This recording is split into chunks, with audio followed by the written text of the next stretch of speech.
اور انہی مقصد کی وجہ سے اللہ تعالی مقاصد کی وجہ سے اللہ تعالیٰ نے فرمایا کہ میاں بیوی کے لیے اور بیوی میاں کے لیے لباس کی مانند ہے۔ یہ بات آپ کی سمجھ میں آ گئی اچھی طرح؟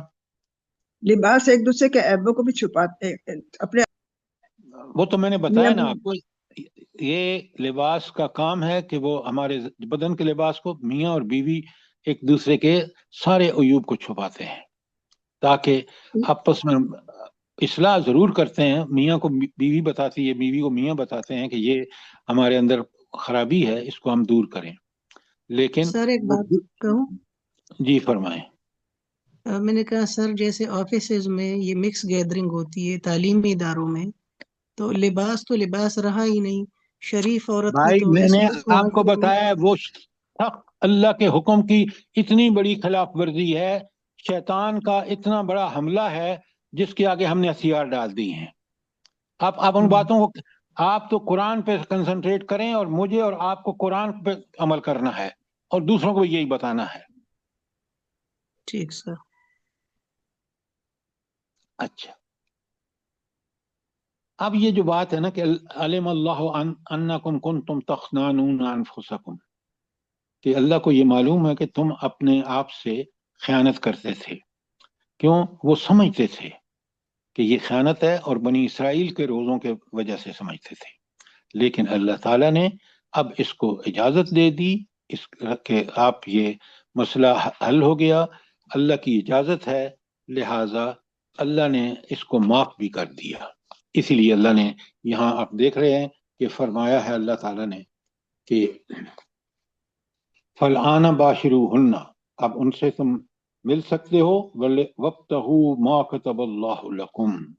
یہ کیا بات ہوئی کہ اللہ تعالیٰ کہہ رہے ہیں کہ وَابْتَغُوا مَا كَتَبَ اللَّهُ لَكُمْ، اس چیز کی تلاش کرو جو اللہ نے تمہارے لیے لکھی ہے۔ وہ کیا ہے؟ افزائش نسل کا بڑھانا سر جی، اولاد کا پیدا ہونا۔ بہت اچھی بات ہے، بقائے نسل، کہ تاکہ انسان، ہم اس نسل کو پیدا کریں جو اللہ کی تابعدار اور فرما بردار ہو۔ ہمارا ماحول گھر کا نہیں ہونا چاہیے کہ وہ اللہ کا فرما بردار نہ بنے۔ تو بقائے نسل، اور یہی منشاء الہی ہے، یاد رکھیں، لکھیں کہ اصل شادی کا مقصد بقائے نسل ہے، اور جو منشاء الہی ہے، تاکہ اللہ کے نیک بندے اور نیک بندیاں بڑھیں۔ اچھا، اب لوگوں کا ایک سوال تھا کہ بھائی یہ روزہ کب ختم ہوگا، کب شروع ہوگا؟ تو اللہ تعالیٰ نے فرمایا کلو واشربو۔ سبحان اللہ، دیکھیں کتنی تفصیل سے موجود ہے، اور میں اور آپ ثواب کے لیے پڑھتے ہیں، حالانکہ یہ احکامات ہیں۔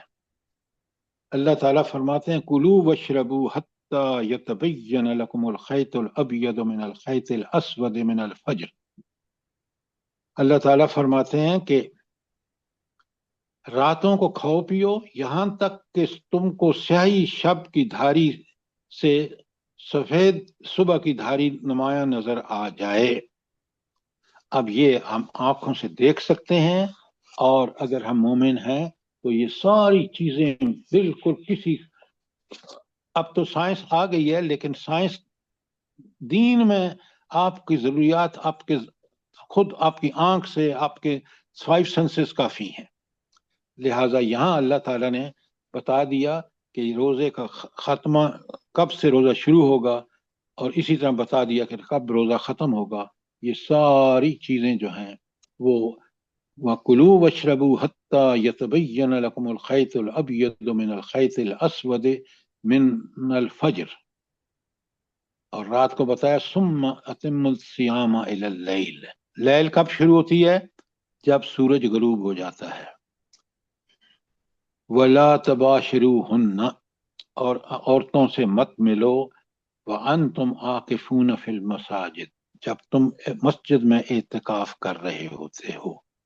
کیوں؟ اعتکاف چند دن کی بات ہے، اور اس میں کیونکہ آپ پوری طرح ذکر الہی میں اور اپنے تزکیے میں مصروف ہوتے ہیں، تو اس وقت ان لذات کا اللہ نے منع کر دیا چند دنوں کے لیے. اچھا، تلک حدود اللہ فلا تقربوها، بڑی پیاری بات ہے. کبھی آپ نے سوچا ہے کہ یہ جو بکریاں چرانے والے ہوتے ہیں نا، اب آپ تو گاؤں میں نہیں رہے، میں نے یہ سب دیکھا ہے کہ وہ بکری کسی نہ کسی طرح وجہ سے جب کھیت کے آس پاس چراتا ہے جس میں فصل اگی ہوئی ہوتی ہے تو بکری گھس جاتی ہے، بھیڑ گھس جاتی ہے، کوئی بھی جانور ہو. لہذا اللہ تعالیٰ کہہ رہے ہیں کہ یہ حدود اللہ کی، فلا تقربوہا، ان کے قریب بھی مت جانا، سوچنا بھی مت. آپ اللہ کی حدود کے اندر بس اسی کی اطاعت اور تابعداری اور اس کی عبادت کریں. آگے اللہ تعالیٰ خود فرماتے ہیں کذالک یبین اللہ لکم، کذالک یبین اللہ آیاتہ للناس لعلہم یتقون. اسی طرح اللہ تعالیٰ اپنے احکام لوگوں کے لیے وضاحت کے ساتھ بیان کرتا ہے، توقع ہے کہ وہ غلط راستے سے بچیں گے. لعلہم یتقون، کہ اگر وہ ان سارے احکامات کی تعمیل کریں گے، اللہ کی حدود کے قریب بھی نہیں جائیں گے، تو پھر وہ تقوی کی زندگی ان کی ہوگی اور یہ متقی کہلانے کے حقدار ہوں گے. اور پھر متقین کے انعامات دنیا اور آخرت میں جو اللہ نے بتائے ہیں وہ میں آپ کو لکھ کر بھیج چکا ہوں، آیات ساری، تو آپ ان کو دیکھ لیں. یہ سوال کتنی اہم تھی یہ 187، اور آپ نے سمجھ لی پوری طرح؟ جی الحمدللہ. سر، یہاں ایک بات سر کروں. جی الحمدللہ الحمدللہ. رمضان کے حوالے سے یہ بہت امپورٹنٹ ہے. یہ الحمد حدود اللہ کے قریب کی جب بات اللہ تعالیٰ کر رہے ہیں نا، قریب انسان جاتا ہے تو پھر وہ لازماً توڑتا بھی ہے، حدود کے اندر داخل ہونے کے بھی چانسز ہوتے ہیں. اس لیے اللہ تعالیٰ کہتے ہیں کہ قریب بھی نہ جانا. میڈم، میں نے آپ کو مثال دی ہے جانور چرنے کی، وہ قریب جب اس کے قریب چراتا ہے تو وہ گھستا ہے. لہذا انسان کو اللہ تعالیٰ نے عقل، دماغ، سوچ بوجھ سب کچھ دیا ہے. کس لیے دیا ہے؟ کہ وہ اللہ کا نائب ہے اس دنیا میں، اور نائب کا کام ہے کہ اس کی اطاعت کا حق ادا کرے، اس کی حدود کے قریب بھی نہ جائے. آپ اگر دیکھنا چاہتے ہیں تو پھر ان چیزوں کو دیکھیں، سپرفیشل چیزوں کو مت دیکھیں. کہ اللہ کی ہدایت، اللہ نے مجھے اور آپ کو ایک تو اس حوالے سے اختیار دیا ہے، اور کوئی اختیار نہیں ہے ہمیں، لیکن اللہ کے احکامات کی پابندی کرنے میں یا چھوڑنے میں یا ان کو نعوذ باللہ رد کرنے میں اللہ نے ہمیں دے دی اجازت. اس لیے کہ یہ دنیا امتحان ہے، اور یہ بھی ایک طریقہ ہے امتحان کا جو اللہ تعالیٰ نے اپنی حکمت سے فکس کیا ہے. لہٰذا ہم اس کی نافرمانی کے قریب بھی نہ جائیں. اب بات سمجھ آئی ہے؟ جی سر، بالکل الحمدللہ. اچھا، اس کے بعد اب آگے چلتے ہیں. اچھا، یہاں تھوڑا سا رک کے یہ بتائیں کہ روزہ ایک مغرب میں، اور ہمارے ہاں بھی جو مولد ہیں نا وہ کہتے ہیں دیکھیں جی یہ روزہ رکھنے سے تو آدمی کی ایفیشنسی کم ہو جاتی ہے. کہتے ہیں نہیں کہتے؟ جی سر کہتے ہیں، بالکل سر، ٹھیک حالانکہ کہہ رہے بات ہیں اس کے اپوزٹ ہے. دیکھیں ہماری بہن جرمنی سے آپ کو بتا سکتی ہے کہ کافروں کے اندر تو یہ بڑا مشہور ہے کہ جی وہ روزہ رکھے گا تو اس کی کارکردگی کم ہو جائے گی. بالکل بالکل صحیح کہہ رہے ہیں سر. یہ سب اچھا مسئلے ہوتے ہیں یہاں پہ. اچھا، سر میں جی اب سر جی میری بہن کی ایک سہیلی ہے، تو وہ ان کو کہتی ہے، حج پر وہ گئی تو کہتی ہے تم لوگ اپنے آپ پہ ظلم کرتے ہو. وہ سہیلی بنائی بھی انہوں نے، لیکن وہ ہے نہیں ہے، کرسچن ہے.